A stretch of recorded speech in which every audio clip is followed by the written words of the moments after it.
자, 6번 시작하도록 하겠습니다. 대량 학살과 인권 유린입니다. 그래서 우리가 이제 2차 세계대전 중 또는 이제 이 근대 20세기 1900년대 초중반에 일어났던 이제 대량 학살과 인권 유린에 대해서 이야기를 좀 해볼 거고요.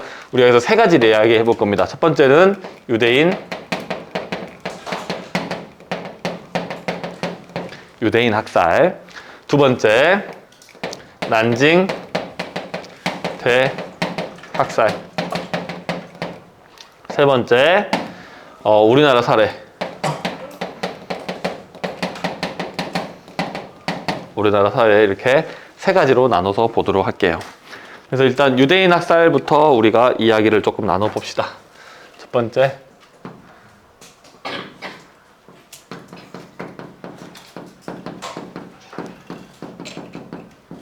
일단 유대인 학살이라는 이야기는 우리가 많은 친구들이 한번 들어보셨을 것 같고요. 다른 말로 이거는 홀로코스트라고 부릅니다.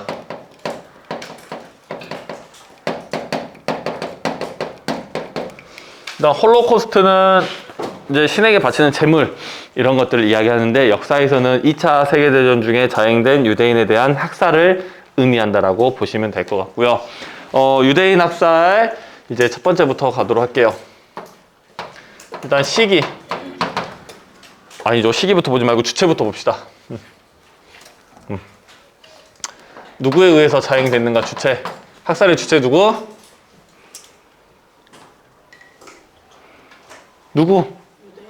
유대인 학살을 누가 했냐고요? 히틀러, 독일,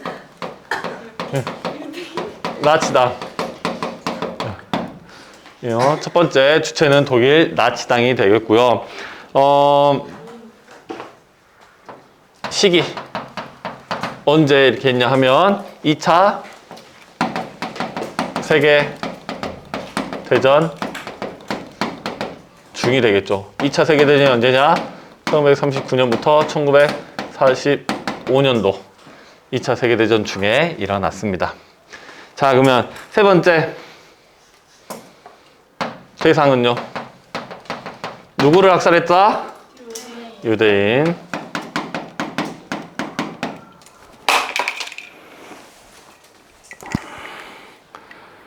이유는요? 이유와 원인. 이유와 원인은 뭘까? 첫 번째, 독일 나치당의 인종주의. 가장 우월한 인종은 누구라고? 슬라브가 나오시면 안 되고 게르만. 그다음 가장 열등한 친구들이 유대인과 슬라브입니다. 즉 더러운 피라고 이야기했잖아 거기서. 그러니까 더러운 피가 우리의 민족과 섞여서 우리의 피를 더럽히면 안 된다라고 하면서 학살을 했고요. 두 번째로 부정적인 여론이 있었어. 부정적인 여론. 어떤 부정적인 여론이 있었냐 하면 1차 세계대전 중에 많이 힘들어졌잖아요. 전쟁 끝나고. 근데 이제 아무리 위기가 오고 힘들어진다 하더라도 돈을 많이 벌고 잘 먹고 잘 사는 사람들은 있기 마련입니다. 위기 안에서도 기회를 찾아서 잘 먹고 잘 사는 사람들은 나타나기 마련이죠. 근데 이 유대인들이 교육열이라든지 이런 것들이 높아가지고요. 나름 전문직들을 꽉 쥐고 있었습니다. 뭐 의사라든지 뭐 금융업계라든지. 특히 이제 이 금융업계에서 꽉 쥐고 있다 보니까 이런 위기가 왔을 때 돈을 많이 벌었겠죠. 근데 일반 사람들 입장에서는 기분이 나쁜 거야. 나라도 없는 것들이 다른 나라에 와가지고 우리랑 다른 민족인데 쟤들은 잘 먹고 잘 산다. 돈놀이 한다라고 생각이 든다라는 거지. 기분이 안 좋아. 그러니까 이런 부정적인 여론에 휩싸여서 이제 학살에 동조하게 됐다라는 거죠, 사람들이. 오케이? 자, 그러면 얼만큼 많이 죽었나? 피해 규모. 얼마나 많이 죽었을까요? 약 600만 명. 600만 명이라고 하면 감이 잘 안 오죠? 광주 인구의 약 4배 정도 됩니다. 전라남도 인구, 광주의 인구, 전라북도의 인구, 대전의 인구 정도 합치면 약 600만 명 정도 나와요. 서울 인구의 3분의 2 정도라고 생각하시면 됩니다. 엄청나게 많은 사람들이 죽게 되었었죠. 자, 그러면 이와 관련된 이제 관련 작품들이 있는데, 선생님 개인적으로는 요 내용들 자체 아는 것도 중요한데, 이런 것들을 이제 가르치는 이유는 뭐냐? 다시는 인류 역사상 이런 비극적인 일은 발생하지 않아야 된다라고 이야기하면서 이런 것들을 여러분들에게 가르치는 거고, 여러분들에게 요 내용들, 단순히 이런 브리핑 정도의 내용만 여러분들에게 알려드린다고 하더라도, 와, 유대인 이렇게 뭐 대량 학살하면 안 되지, 어떻게 이럴 수가 있어? 라는 생각 많이 안 드실 거라고 생각은 들어요. 그래서 관련 작품을 소개를 해드립니다. 여러분들이 감정적으로 좀 더 다가가서 이런 일이 비극을 경험하실 수 있도록. 그래서 첫 번째, 안내의 일기가 있습니다. 이건 책입니다. 책. 도서죠, 도서. 안내의 일기. 초등학교 때 한 번쯤은 읽어보셨을 거라고 생각은 들어요. 두 번째, 인생은 아름다워. 선생님 작년 꿈기 탐색 기간에 틀어드렸죠? 인생은 아름다워. 그럼 세 번째, 쉰들러 리스트. 요 두 개는 영화입니다, 영화. 그래서 선생님이 수업 시간에 이거 다 틀어드리지 못하고요. 선생님이 이 영상 올려드릴 때 링크를 댓글에다가 좀 달아드릴게요. 물론 풀 영상 아닙니다. 저작권 걸려요. 유튜브 좋은 거 많잖아. 영화, 리뷰, 결말 포함 해가지고 찾아서 링크 걸어드릴 터이니 시간 나시면 한 번쯤 보셨으면 좋겠습니다. 오케이? 자, 근데 여러분들 이 유대인에 대해서 조금 알아볼까? 어떤 사람들 유대인이라고 합니까?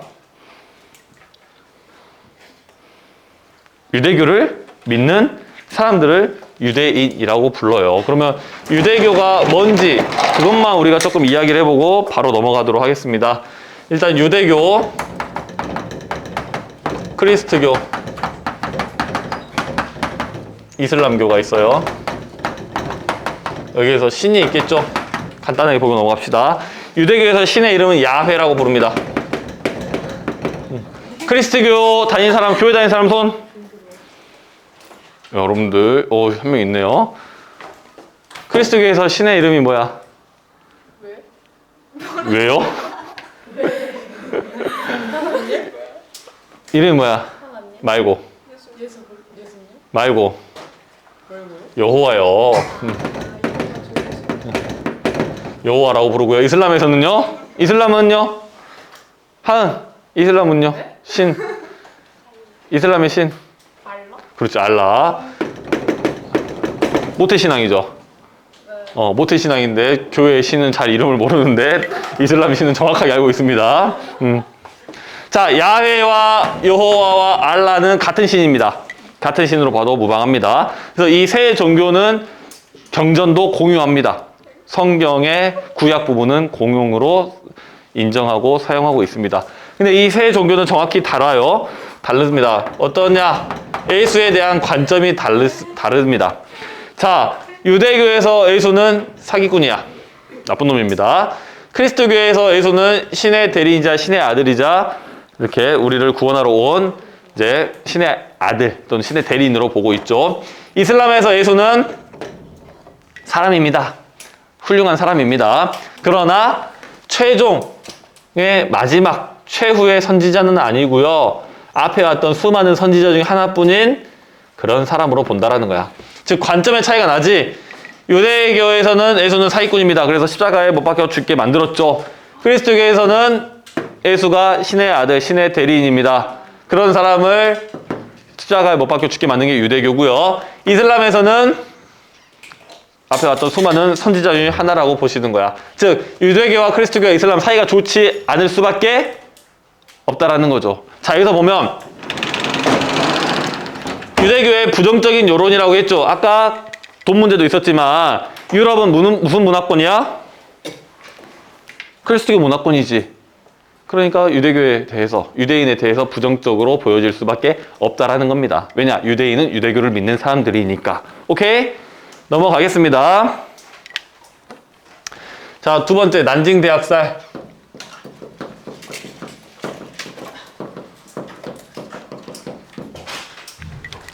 자, 첫 번째 주체. 독일 나치당. 예, 유대인 학살이었고, 이거는 일본입니다. 일본군에 의해서 자행됐고요. 두 번째, 시기. 이거는 중일전쟁 중.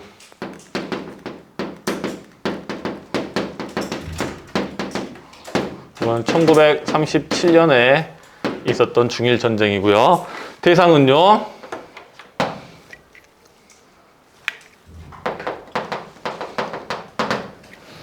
중국인. 이유와 원인은요, 군인을 색출하기 위해서였습니다. 중일전쟁 중에 이제 일본군이 들어오자 중국군이 민가로 숨어 들었습니다. 그래서 이제 난징에 들어와서 이 군인들을 찾아서 처리하겠다는 명분으로 사람들을 죽여 나갔어요. 그래서 어떻게 찾아냈냐면, 너 머리 뭐야? 이거 모자 썼었어? 너 군모 썼나 본데? 철모 썼나 본데? 군인이었어? 죽여. 야, 너 손 뭐야? 손에 뭐 흙 묻어 있는데 너 군인이야? 훈련 받았어서? 죽여. 이런 식으로 젊은 남자들 그냥 다 죽였다라는 거야. 그래서 피해 규모가 얼마나 되냐? 약 10에서 30만 명 정도라고 보시면 될 것 같은데, 여기에서 피해 규모에 너무 집착하지 않으셔도 됩니다. 중국 입장, 일본 입장 아예 다르고요. 그 다음에 자료도 그렇게 많이 남아있지 않아요. 그래서 그냥 대량 학살이 일어났었구나 정도로만 체크하고 넘어가시면 될 것 같습니다. 자, 세 번째 우리나라 사례입니다.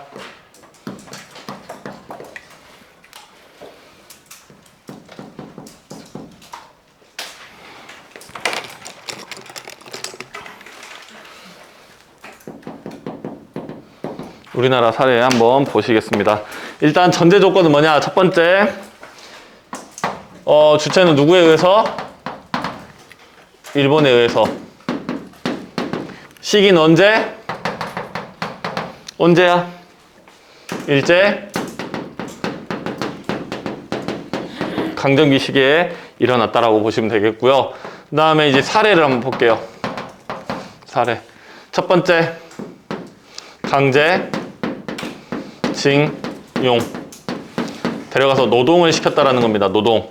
그래서 군함도 사례가 있죠.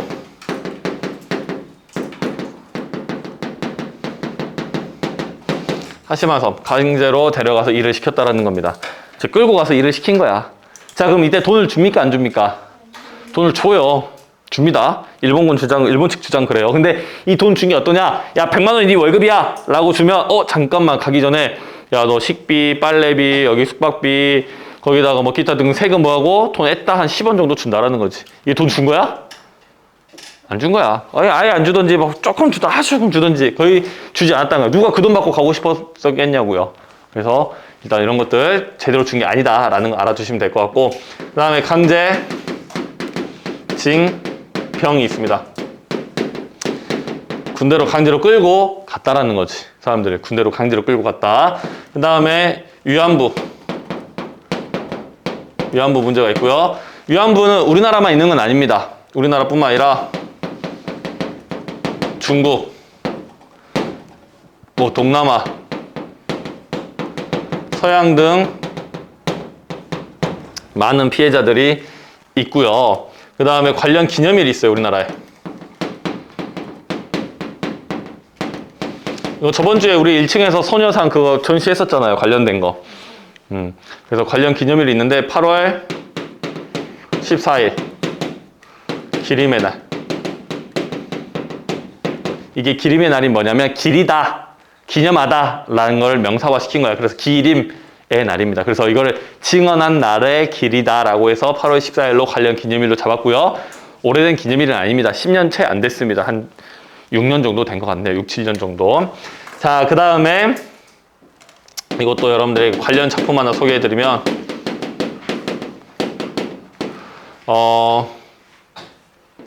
일단 I can speak, 그 다음에 귀향, 그 다음에 her, her, 스토리, 그녀의 이야기라는 뜻이겠죠. 이런 내용들이 있다라는 거 알아두시면 될 것 같고, 그다음에 강제징용과 유사한 부분으로 이제 정신근로대라는 게 있습니다. 여성들을 데려가다가 일을 시켰다라는 그런 정신근로대 내용도 있으니 참고하시면 좋겠습니다. 혹시 질문 있으십니까? 없으면 수업 끝.